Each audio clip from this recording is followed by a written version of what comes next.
To the next speaker, Dr. Shanmugam. Is he over here? Yes, sir. Thank you. Choosing the right OHA in the current scenario.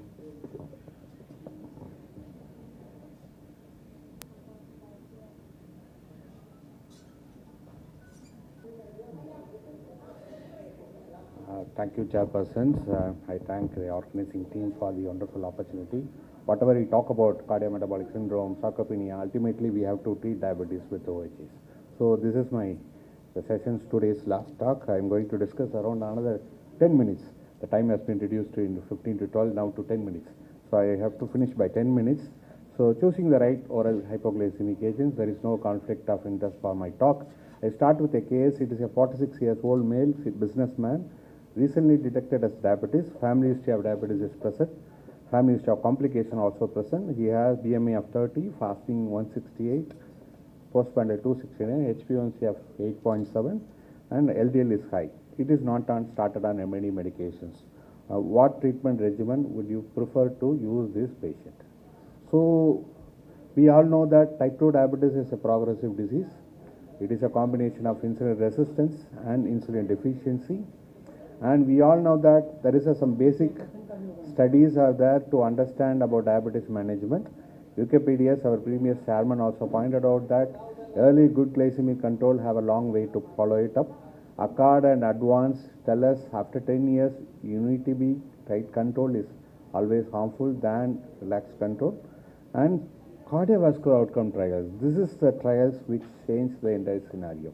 If you see here, in 2000, before 2000, hardly 4 drugs to treat diabetes. After 2000, almost huge number of drugs, almost more than 20 drugs we do have. Otherwise, we call it as hyperglycemic villains. Each drug has its own efficacy. It won't have risk of hypoglycemia, weight modification, all these things. Among the drug, which is the best villain or Uttama villain, let's see which is the best drug to see that. To understand that which is the best villain, we do have a data from cardiovascular outcome trials. These are trials which US FDA mandate for all the diabetic drugs which introduce into the market, not even for cardiology drugs, not even for hypertensive drugs. Only the diabetic drug has to proven its safety in terms of cardiovascular morbidity and mortality. Thanks to this trial, we found the serendipity of SGLT2 inhibitors, which is able to bring down hospitalization for heart failure. Not only for hospitalization for heart failure, this drug phenomenally reduces the major adverse cardiac events in number of studies. Whatever the SGLT2 inhibitors you take, all the SGLT2 inhibitors can able to reduce cardiovascular morbidity and mortality. So let me check with each and every drug about what is the potential risk in using this drug, where I have to use it with caution. What are the documented benefit? I should use this drug, this situation definitely. If you see SGLT2 inhibitors, we have to use this drug in our patient we are dealing with heart failure or dealing a patient with CKD. But you have to be careful whenever the patient is insulinopenic, particularly euglycemic ketoacidosis, acute kidney injury, genital mycotic infection, all these conditions we have to be careful. GLP-1 receptor agonist, we all know that it can increase the risk of pancreatitis. We should be careful while giving this drug in a retinopathy. Cost is obviously matter by obviously after 2026 March 21st, we are going to have lesser GLP-1 receptors, but obviously this drug will have a significant weight loss, cardiovascular benefit. DPP-4 inhibitors, we have used this drug almost more than 2 decades. We all know that this is cardiovascular safe drug, well tolerated and weight neutral. Sulfurias, this is a most efficacious drug, whatever drug we do have, but we know that this drug can cause weight gain and hypoglycemia. TCDs, there are so many risks of TCD, particularly heart failure, bladder cancers and fracture risk, but this is a wonderful drug in terms of MAFLD or steatohepatosis. It can prevent secondary prevention of stroke. This drug is a wonderful drug. And alpha-glucosidase inhibitors, this is a wonderful drug in our part of the country because we do use more carbohydrate, and this is a wonderful effect on postprandial control. Even which is insulin, which is the most important. Without insulin, we cannot able to treat diabetes. So always rescue therapy will be with insulin. So metformin, we all know that cannot be used whenever EGFR goes less than 30 in the sepsis, and lactic acidosis risk is quite rare, but it is a cardiovascular safe drug, cost, available, weight neutral, and it has some anti-cancer benefit. So still we use it as a gold standard drug, even though it is debatable one. So which drug you should use after metformin? If you want to choose a drug, which drug you choose? Sulfurias, DPP4, GLP-1 receptor agonist, or SGLT2 inhibitors agonist. This is a trial which showed in 2012, even the same data has been published in 2024 also.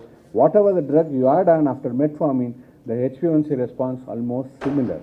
In other words, whatever the drug you choose, you are the right.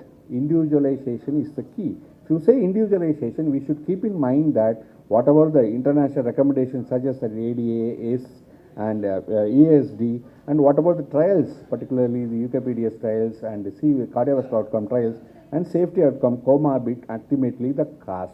So based upon all the parameters, we have to choose the right drug. So ultimately, comprehensive cardiovascular renal risk reduction must be the major focus for any type 2 diabetes management. So having said that, we should note that what are the drugs should be preferred in comorbid condition, what are the drugs should be avoided in comorbid conditions. So not only the addressing the efficacy in terms of glycemic control, all drugs should address the pathophysiology. We all know that this is from amnious octet. We have almost pathology having encountered in so many factors in type 2 diabetes mellitus. Putting all together into the puzzle, which drug will address us how many puzzle points? If you see, metformin addresses 1 out of 8, sulfuria addresses 2 out of 8, TCD is 4 out of 8. None other drug will address us all the puzzle in type 2 diabetes management. So that monotherapy, having with monotherapy will be less effective than going with dual therapy. So dual therapy is a way of managing type 2 diabetes mellitus. This is also well documented with a verified trial that combination at the early combination therapy will have a better glycemic control rather than sequential add-on. So this is also proven with the EDIC trial, where they have trial drug has been three drug has been used as a combination therapy as a straight away start with metformin, pioglitazone, and exenatide. This is about exenatide plus once daily DAPA plus or minus metformin with the duration 8 trial. So the ideal combination therapy which will addresses all the pathophysiological markers of type 2 diabetes will be TCDs, GLP-1 receptor agonist plus SGLT2 inhibitors plus or minus metformin. This is a drug which D. Franco also propagating. So go with TCDs, GLP-1 and SGLT2 inhibitors. So early combination therapy always have a rationale and it has a evidence. So it is addresses multiple pathophysiological defects. It targets more rapidly. It has a durability, and lower doses we can potentially reducing the side effects, and it also preserves beta sense. Compliance cost will also comes down with this combination therapy. So having said that, type 2 diabetes management will be whether it's a glucocentric or cardiorenal centric. Which one I should focus in treating any type 2 diabetic patients? So the type 2 diabetes management strategy has been evolved every decade. Before 2000, if you bring down the sugar less than 7, you are doing good for the patient. This is the data based upon UKPDS, DCCT and CUMAT. And after 2000 to 2010, yearly good glycemic control is mandatory but without inducing hypoglycemia. In 2010 to 2020, if you bring down HbA1c, but that to individualize the therapy, along with that you should go with the weight loss. This is what the DPP4 cardiovascular trials and stenotide trial informed us.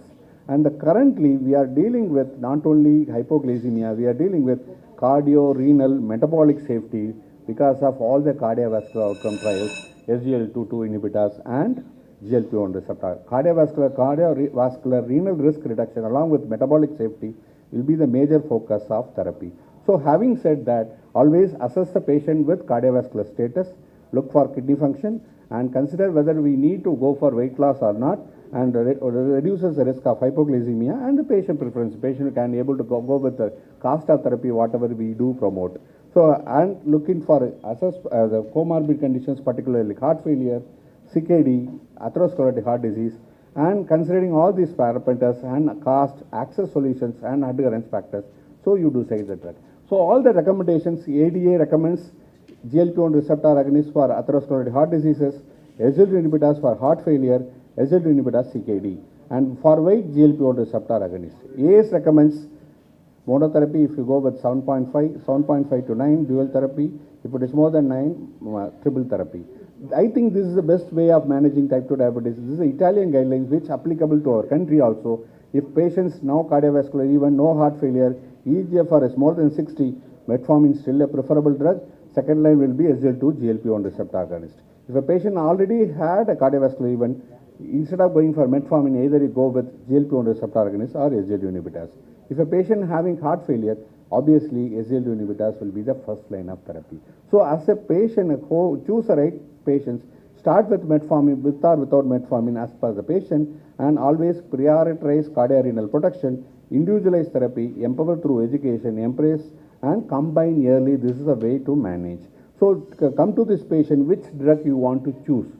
So whatever the drug you choose, it is right to the patient, know the contraindications, respect the indications and rely on the evidence. Thank you for patient listening.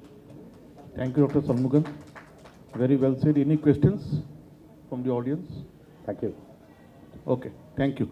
With this, we come to the end of this session. Over to the organizers.